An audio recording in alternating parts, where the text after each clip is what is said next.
जर तुम्हाला तुमच्या बिझनेसमध्ये फंडिंग हवं असेल तर तुम्हाला कोणत्या गोष्टींची तयारी करावी लागेल? सगळ्यात अगोदर म्हणजे तुम्हाला तुमचे फायनान्शियल स्टेटमेंट ज्याच्यामध्ये बॅलन्स शीट असेल, प्रॉफिट अँड लॉस असेल, त्याचबरोबर तुमचं कॅश फ्लो असेल, त्याचं पॉझिटिव्ह एक स्टेटमेंट तयार करावं लागेल. त्याचबरोबर तुम्हाला हे फंडिंगसाठी एक पिच डेक असतं. पिच डेक म्हणजे तिथं तुमच्या कंपनीची सगळी डिटेल्स म्हणजे त्याचे प्रमोटर्स कोण आहेत, त्याचबरोबर त्याच्यामध्ये कॅपिटल आतापर्यंत किती लागलं आहे, मार्केट ग्रोथसाठी तुमचा प्रोडक्ट किती वायबल आहे, त्याचबरोबर तुम्हाला मल्टिपल किती विंग्स आहेत, ह्याचं एक पिच डेक तयार केलं जातं. ते इन्व्हेस्टरला दाखवलं जातं की ह्या पिच डेक थ्रू आपली कंपनी येणाऱ्या काही वर्षामध्ये कोणत्या लेवलपर्यंत पोहोचू शकतं.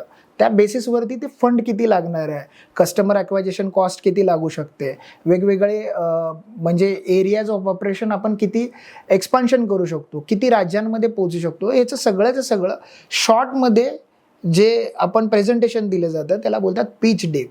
हे पिच डेकच्या मदतीने इन्व्हेस्टर असतात ते त्याची वायबिलिटी चेक करतात. बेसिकली तुमच्या सगळ्या गोष्टी जर पॉझिटिव्ह असेल, तुमचे प्रमोटर्स असतील, त्याचबरोबर तुमच्या कंपनीच्या पॉलिसी असतील, ह्या जर इन्व्हेस्टरला प्रॉपर पद्धतीने ओके वाटल्या आणि एक्सपान्शनसारख्या वाटल्या तर भविष्यामध्ये तुम्हाला कॅपिटल मिळण्यासाठी काही मदत होऊ शकते.